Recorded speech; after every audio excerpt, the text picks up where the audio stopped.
নমস্কার বন্ধুরা, আজকে আপনাদের একটা গুরুত্বপূর্ণ বিষয় নিয়ে আমি আলোচনা করব, সেটা পেলভিক ইনফ্ল্যামেটরি ডিজিজ বা পিআইডি।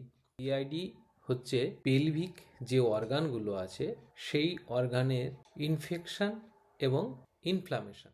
এটা সাধারণত সিমটম কি হয়ে থাকে?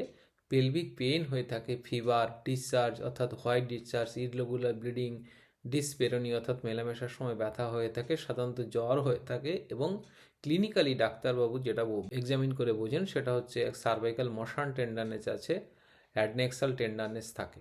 জানা যাক যে ইনফেকশনটা কিভাবে স্টার্ট হয়। আপনারা দেখতে পাচ্ছেন প্রথম ইনফেকশন কিন্তু এন্ডোমেট্রিয়াম প্রবেশ করে। কোথা দিয়ে? ভ্যাজাইনা দিয়ে এন্ডোমেট্রিয়াম অর্থাৎ ইউটারাসের মধ্যে সেটা প্রবেশ করে। তারপরে ইউটারাস হয়ে কিন্তু এই ফ্যালোপিয়ান টিউব দিয়ে আস্তে আস্তে এগোতে থাকে। ফ্যালোপিয়ান টিউব হয়ে এই যে প্যারামেট্রিয়াম অর্থাৎ পেলভিক যে ফ্লোরটা আছে এইখানটায় কিন্তু চলে আসে ইনফেকশন। তারপরে আস্তে আস্তে ওভারিকে ইনফেক্ট করে, এখানে যে টিস্যুগুলো আছে সেগুলো ইনফেক্ট করে, এখানে অ্যাডেশন তৈরি করে, চারিদিকে গাঁট অনেক সময় লেগে থাকে, ইউটারাসের সঙ্গে ওভারি গিয়ে লেগে যায়।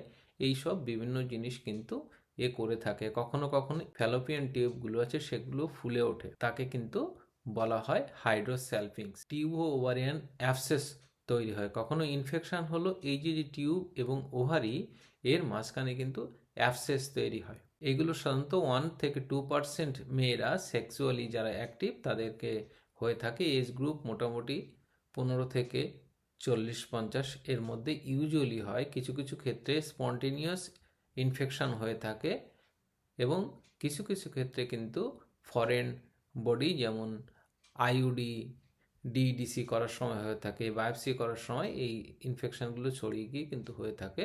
এগুলো সাধারণত আউটডোর বেসিসে ট্রিটমেন্টে রিকভারি হয়ে যায়। এই যে ইনফেকশন হয় এটা কি ধরনের জীবাণু দিয়ে হয়? এটা পলিমাইক্রোবিয়াল ইনফেকশন বলা হয়, অর্থাৎ বিভিন্ন ধরনের অর্গানিজম দিয়ে হয়ে থাকে।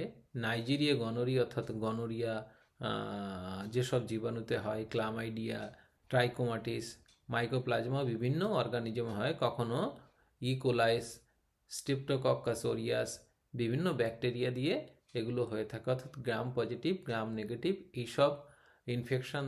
এই যে পিআইডিটা কিন্তু ক্লিনিক্যালি দেখে, সিমটম দেখে এর ডিটেক্ট করা হয়ে থাকে। কখনো কখনো অল্প কিছু পরীক্ষা করা হয়ে থাকে, যেমন ইউএসজি, কিছু রুটিন ইনভেস্টিগেশন অর্থাৎ ব্লাড টেস্ট এসব দরকার হয়ে থাকে।